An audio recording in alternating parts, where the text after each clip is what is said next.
Anda masih bersama kami di Pilihan Indonesia dan kali ini kami akan mengupas dan menganalisa lebih dalam bagaimana kemudian substansi serta penguasaan materi dari para cawapres yang telah menyampaikan pada debat perdana cawapres tadi yang sudah kita saksikan bersama. Dan saya tidak akan sendirian karena sudah ada para narasumber yang ada di studio. Pertama saya akan sapa terlebih dahulu ada Direktur Eksekutif KOR Indonesia Muhammad Faisal dan juga pakar political branding Silih Agung Waseso. Selamat malam. Pak Faisal dan juga Mas Silih, apa kabar? Selamat malam Mas Bram. Kabar baik Mas Bram. Kabar baik, terima kasih. Malam-malam sudah datang. Dan sebelum kita mulai menganalisanya, kita akan segarkan lagi ingatan kita soal apa saja kemudian statement yang menarik yang kemudian bisa kita dalami. Kita simak berikut ini. Investasi salah satu yang paling penting buat pertumbuhan ekonomi kita. Dan investasi tidak akan ada masuk ke tanah air kita apabila tidak kita bangun trust, kepercayaan internasional, kepercayaan dalam negeri dengan apa? Dengan kepastian hukum dan terjaganya kestabilan usaha yang berkembang di masyarakat kita. Di sisi yang lain, investasi juga masih sangat tertutup. Kita ingin investasi ini begitu terbuka dan tidak hanya berkonsentrasi kepada investasi yang menumpuk pada sektor-sektor tertentu atau padat modal.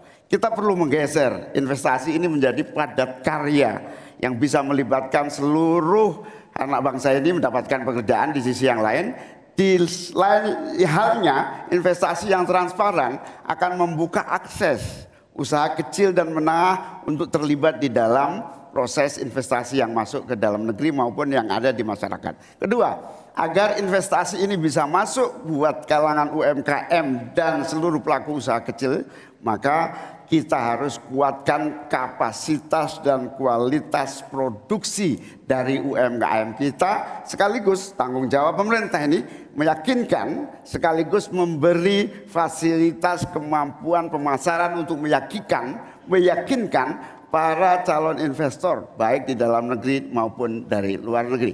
Yang lebih penting dari itu adalah kepastian hukum, termasuk di dalamnya adalah jaminan akan investasi tidak akan disalahgunakan atau tidak menjadi beban baru, dalam artian investasi mengandung kecurigaan kerugian yang itu diakibatkan kepercayaan yang menurun. Kredibilitas pemerintah hukum harus ditegakkan untuk membangun trust agar semua yang investasi merasa aman. Cukup, waktu Anda habis. Begini, yang Bapak sampaikan itu tadi saya kira itu sangat normatif. Seharusnya begitu. Di lapangan Pak, investasi itu sulit loh Pak. Prosedurnya bertele-tele, ada konflik of interest di mana pejabat yang ngurus itu misalnya harus mendapat sesuatu tapi disalurkan lewat si A. Itu laporan yang masuk ke saya.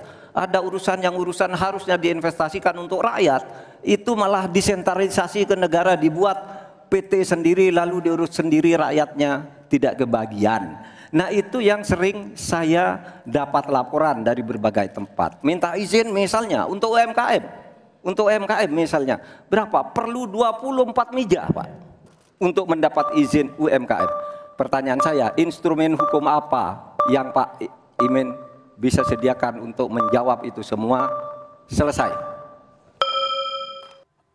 Oke, saya akan ke Pak Faisal terlebih dahulu. Bagaimana kemudian Anda melihat secara keseluruhan? Saya yang awam ini melihatnya kok sepertinya ada kacamata ekonomi tapi pendekatannya hukum begitu, apalagi dengan dua cawapres tadi yang kita simak begitu Pak Faisal. Ya betul. Untuk viewers yang awam, saya rasa itu dari pembahasan ekonomi yang disampaikan sebetulnya sudah cukup bisa lebih dimengerti. Tidak cukup teknis memang, ya tapi sudah cukup bisa dimengerti. Yang dijelaskan antara ketiganya, saya rasa paslon nomor 2, cawapres nomor 2 sudah bisa menjelaskan lebih detail sampai strategi-strategi yang cukup detail. Yang lain masih relatif belum terlalu luas ya pembahasannya gitu ya. Tapi sebetulnya potensinya sebetulnya untuk membahas lebih banyak isu-isu ekonomi itu sebetulnya mestinya lebih luas. Karena ini kan cakupannya banyak sekali, dari ekonomi digital, ekonomi hijau, investasi sampai perkotaan, mestinya banyak yang dibahas itu. Tapi dibahas sedikit-sedikit saja sebetulnya itu tadi ya, karena saking luasnya ya. Tapi apakah itu kemudian memperlihatkan sebetulnya paling tidak, tadi Mahfud juga mengatakan bahwa ya lihat visi misi saja. Nah ini kan menjadi perhatian bahwa mereka ini menguasai atau tidak sih? Kalau Anda melihat dari masing-masing 3 orang ini seperti apa? Ya sebetulnya kalau tadi Pak Mahfud, Mas Gibran cukup menguasai dari visi misi ya. Mungkin Pak Muhaimin sedikit agak berbeda ya. Ada beberapa perbedaan. Jadi ini juga pemahaman tentang visi misi itu menjadi penting. Dalam visi misi masing-masing paslon itu ini ketahuan sebetulnya banyak sekali isinya ya. Visi misi itu. Jadi untuk memahami dari A sampai Z yang tertulis di situ itu perlu memang penguasaan ya. Jadi kalau tidak menguasai atau kurang menguasai semuanya, nah ini yang kemudian nanti apa yang disampaikan ya itu bisa ada yang berbeda. Misalnya saya ambil contoh misalnya begini, di satu sisi ada kritik terhadap bagaimana bansos dalam pengentasan kemiskinan. Nah tapi tadi disampaikan bahwa Pak Muhaimin ingin justru memperluas bansos gitu ya. Nah jadi ini konsistensi antara visi misi itu juga menjadi penting.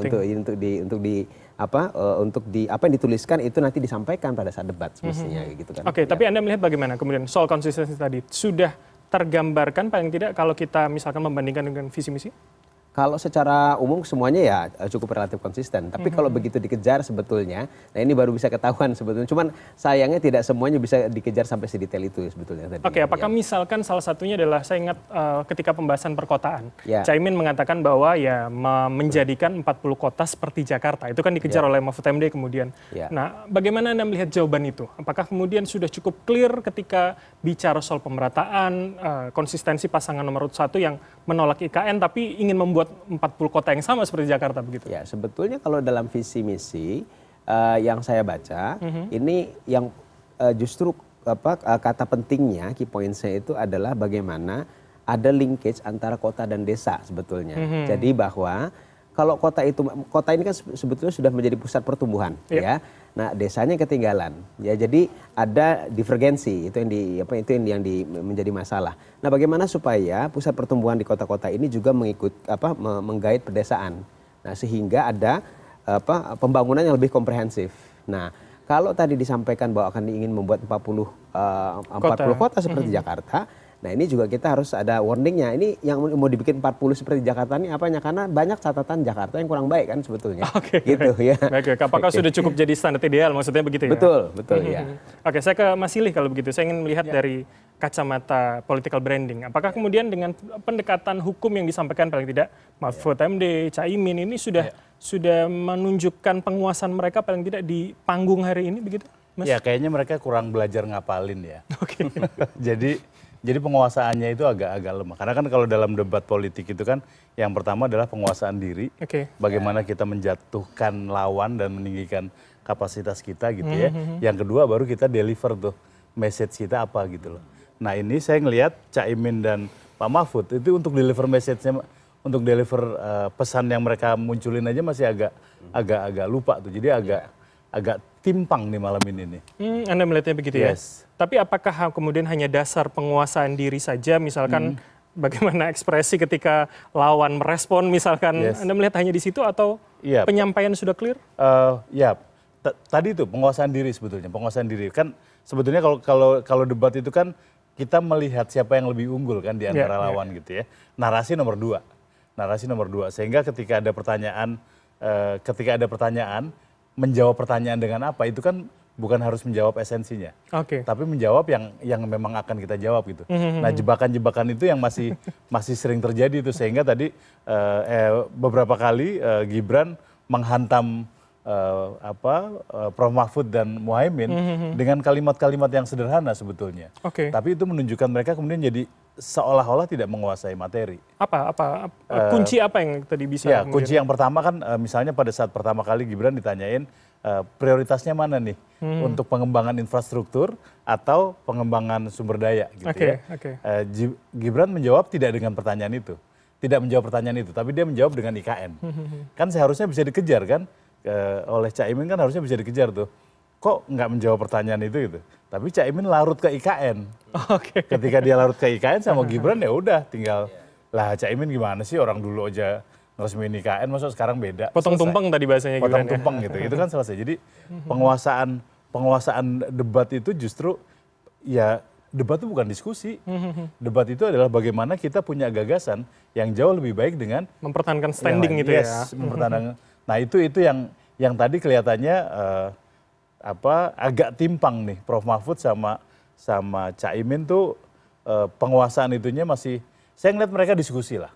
Sementara yang debat ya cuma Gibran aja. Tapi walaupun kemudian frasa itu tidak menjawab pertanyaan saya itu kan cukup sering, bahkan kayaknya masing-masing setiap 3 orang ini menyebutkan paling tidak 1 kali begitu. Bukankah itu ya serangan dan merasa bahwa bukan diskusi loh ini? Iya, itu sebetulnya ya betul. Itu kuncian ya. Itu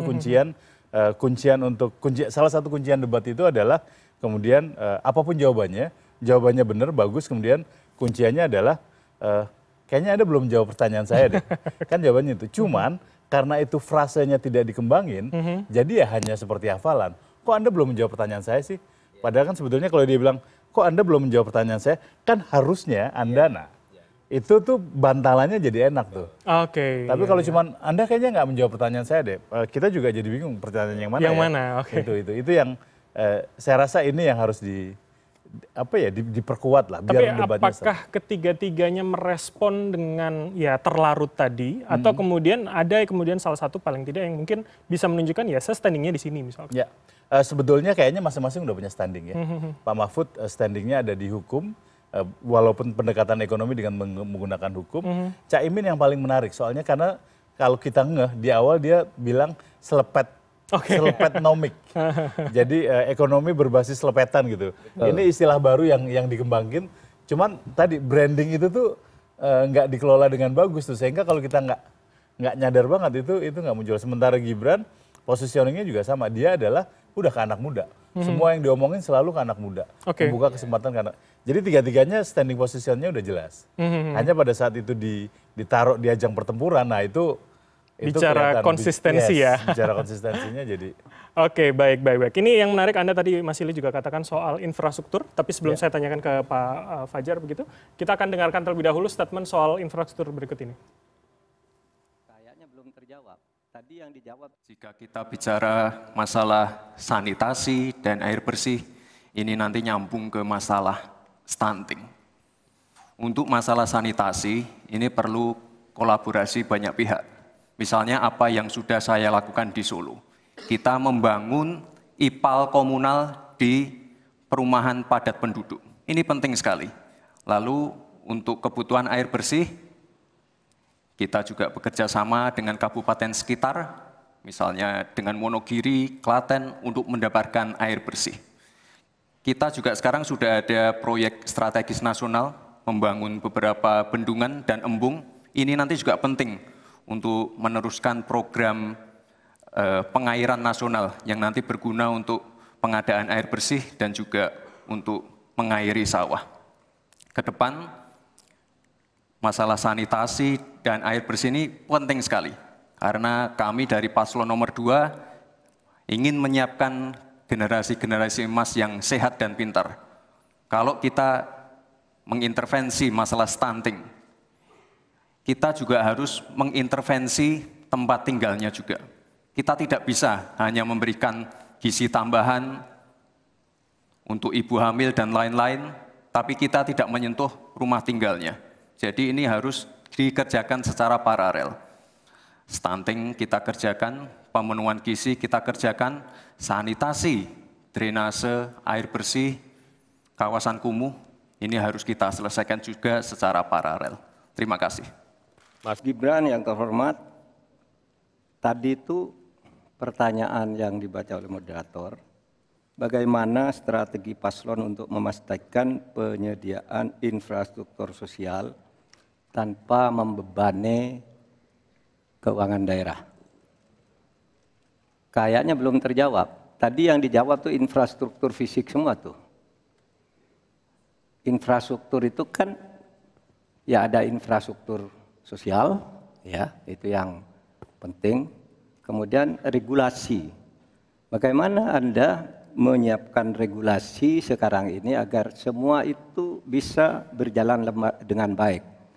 Nah, kalau infrastruktur fisik mungkin sih bisa saja diutak-atik dari APBN, APBD gitu. Ini untuk ini. Tapi masalahnya kita punya problem dengan infrastruktur sosial seperti yang ditanyakan tadi. Nah, itu saya kira yang perlu dijelaskan lebih jauh. Selesai. Waktu Anda habis. Baik, saya ke Pak Faisal kalau begitu. Bagaimana Anda melihat soal infrastruktur? Kalau saya lihat tidak, ini bicara soal instrumennya, bicara soal dampaknya ke soal SDM dan berbagai hal yang menyangkut begitu ya. Dan menarik pada lingkup yang Solo begitu, yang dikuasai oleh Gibran. Anda melihatnya bagaimana? Ya, jadi lebih banyak tadi sebetulnya dijelaskan adalah infrastruktur perkotaan. Walaupun tadi juga ada dia bahas tentang masalah untuk pengairan sawah. Tapi yang banyak diceritakan sampai kepada sanitasi, ya kemudian masalah rumah, dan itu adalah infrastruktur perkotaan, which is sebetulnya itu sangat-sangat penting untuk ke depan. Karena sebagian besar penduduk kita nanti bukan nanti, sejak 5 tahun yang lalu itu sudah sebagian besar di perkotaan. Nah, jadi masalah perkotaan menjadi penting ya, infrastruktur perkotaan menjadi penting. Jadi poinnya bagus di situ sebetulnya. Nah, tapi karena ini tidak di-challenge, sebetulnya ada missing link juga di situ karena pertama, yang salah satu disebutkan oleh Mas Gibran adalah ini juga untuk mengentaskan stunting. Nah, arah dari pertanyaannya Pak Mahfud sebetulnya tadi sudah mulai mengarah, ini dari anggarannya dari mana gitu ya. Tidak memberatkan APBD. Tidak memberatkan APBN atau tidak, atau APBD. Nah, pertama, nah ini dari 02 sendiri kan mengusulkan salah satunya diantaranya adalah untuk menyediakan makan siang gratis yang katanya itu 300-400 triliun itu kan berat ke APBN lah ya. Nah, ini sekarang mau ini kaitannya sebetulnya kan harus ada alokasi anggaran yang dikurangi jadinya kalau kita melihat dari ruang fiskal yang ada gitu ya. Nah, ini sebetulnya bisa dikaitkan dengan tadi isu stunting karena kalau makan siang gratis itu untuk perbaikan gizi anak sekolah. Nah, padahal anak sekolah itu ada yang kaya, ada yang miskin, kenapa tidak fokus di stuntingnya? Karena dengan ketersediaan anggaran yang ada gitu ya. Nah, jadi itu semestinya missing link yang mesti ditanyakan gitu ya. Kenapa sudah menyebut masalah stunting tapi malah memberatkan APBN dengan yang makan siang gratis gitu ya. Nah, ini kaitannya memang tidak sama dengan infrastruktur, tapi yang kaitannya tadi dengan ini juga penting ya. Jadi nyebut masalah rumah itu juga penting katanya gitu ya. Untuk memperbaiki kondisi masyarakat yang miskin kemudian jadi anak-anaknya stunting. Nah, pendekatan perbaikan rumah itu juga perlu diperhatikan berbeda antara daerah gitu ya. Masalah sosial budaya itu mempengaruhi gitu ya. Kalau tadi dicerita mungkin berdasarkan pengalaman di Solo gitu ya. Tapi di daerah yang lain apalagi di luar Jawa ini menjadi masalah penting nih. Masalah selama ini pembangunan rumah ini ada standar nasional yang seragam seluruhnya.